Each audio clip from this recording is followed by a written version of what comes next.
அன்புள்ள பரலோக பிதாவே, ஆண்டவராகிய இயேசு கிறிஸ்துவின் நாமத்தில் நம்முடைய சமூகத்தில் வருகிறப்பா, நாளில் கேட்ட அற்புதமான வார்த்தைகளுக்காக நன்றி ஆண்டவரே. வசனத்தை கேட்ட பிறகு திரும்ப அந்த வசனங்களை நினைவு கூர்ந்து அதை வாயிலேயே எங்களுக்கு நாங்கள் பேசி அந்த வசனத்தை ஆழமாக யோசிக்க எப்படி அந்த வசனத்தை கொண்டு நீர் எங்களுடைய சுபாவங்களை மாற்றுகிறீர் என்று சொல்லி இந்த அற்புதமான சத்தியத்தை நாங்கள் கேட்டோமே ஆண்டவரே.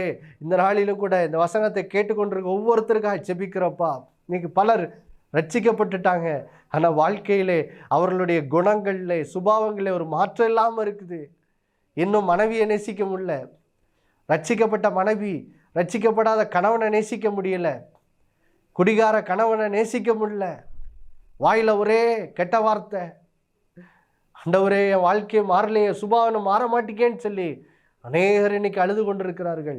அல்லது அநேகர் இன்னைக்கு மாறணுங்கிற உணர்வே இல்லாமல் இருக்கிறாங்க. இதனால் நீர் அவர்களோடு பேசி இருக்கிறீரப்பா. உன் வாழ்க்கை மாற வேண்டும் என்றால் என்ன செய்ய வேண்டும் என்று பேசி இருக்கிறீர். இதனால் நம்முடைய பிள்ளைகள் இந்த வசனங்களை நீ தியானிப்பதற்கு தங்களை அர்ப்பணிக்கட்டும் ஆண்டவரே.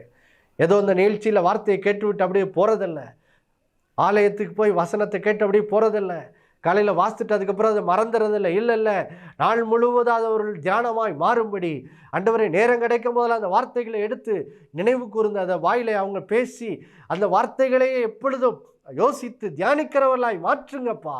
அதன் மூலம் நம்முடைய பிள்ளைகளோட வாழ்விலே ஆவியாய் இருக்கிற கர்த்தரால் அந்த சாயலாக தான் நம்முடைய பிள்ளைகள் மைமை மேல் மைமை அடைந்து ஆண்டவரை ஸ்தோத்திரம் அந்த ஆவியின் கனியாகிய ஆண்டவருடைய சுபாவங்களே நடக்கிறவர்களாய், அன்பிலே நடக்கிறவர்களாய் இந்த பிள்ளைகளோட வாழ்க்கையிலே ஒரு பெரிய மாற்றம் வரட்டும் ஆண்டவரே.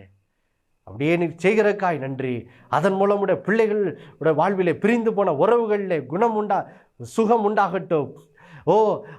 கணவன் மனைவி குடும்ப உறவுகளில் இன்னும் அன்பு பெருகட்டும் ஆண்டவரே. குடும்பங்கள் தேவனுடைய ஆண்டவரே ராஜ்யமாக மாறட்டும். இயேசுவை வெளிப்படுத்துகிற நபர்களாய் குடும்பங்களாய் உடைய பிள்ளைகளுடைய குடும்பங்கள் வாழ்க்கைகள் மாற்றப்படட்டும் ஆண்டவரே. அதன் மூலம் அனைவருக்கு சாட்சியாய் மாறட்டும். பெரிய காரியங்களை செய்யுங்க. உடைய பிள்ளைகள் அதன் மூலம் செய்வதெல்லாம் செழிக்கட்டும், வாழ்விலே உயரட்டும். இயேசுவின் மூலம் வேண்டிக் கொள்கிறோம் நல்ல பிதாவே, ஆமேன்.